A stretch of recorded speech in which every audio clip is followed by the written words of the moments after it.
Lift ಮಾಡಿ. Lift lift lift lift lift lift lift lift. Sarvangasana. ಇದನ್ನು ಆಸನಗಳ ರಾಣಿ ಅಂತಲೂ ಸಹ ಕರೀತಾರೆ. ಇದನ್ನು ಮಾಡೋದ್ರಿಂದ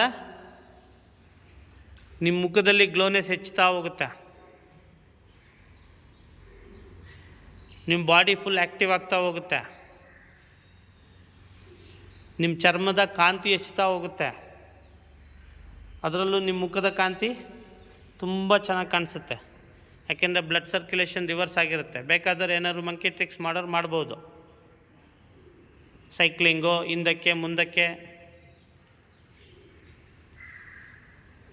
ಯಾರ್ಯಾರು ನಾನು ಕಲರ್ಫುಲ್ಲಾಗಿರಬೇಕು, ಚೆರಿಷ್ ಆಗಿರಬೇಕು, ಆಲ್ವೇಸ್ ಸ್ಮೈಲಿಂಗ್ ಪರ್ಸನ್ ಥರ ಇರಬೇಕು ಅಂತ ಅಂದ್ಕೊಂಡಿರೋರು ಈ ಆಸನನ ಜಾಸ್ತಿ ಮಾಡ್ತಾ ಬನ್ನಿ. ಅದಕ್ಕೆ ಇದನ್ನು ಆಸನಗಳ ರಾಣಿ ಅಂತ ಕರೀತಾರೆ. ಹುಷಾರು. ವಾಪಸ್ ಬರಬೇಕಂದ್ರೆ ಮತ್ತೆ ಕೈಗಳು ಸಪೋರ್ಟ್ ತೊಗೊಳ್ತಾ ನಿಧಾನಕ್ಕೆ ಡೌನ್ ಇಳಿಸ್ತಾ ಬನ್ನಿ. ನಿಧಾನಕ್ಕೆ ಡೌನ್ ಇಳಿಸ್ತಾ ಬನ್ನಿ. Slowly come back. ಪೂರ್ಣಾಲಾಸನಕ್ಕೆ ಬಂದು ಹಾಗೆ down down slowly slowly slowly slowly.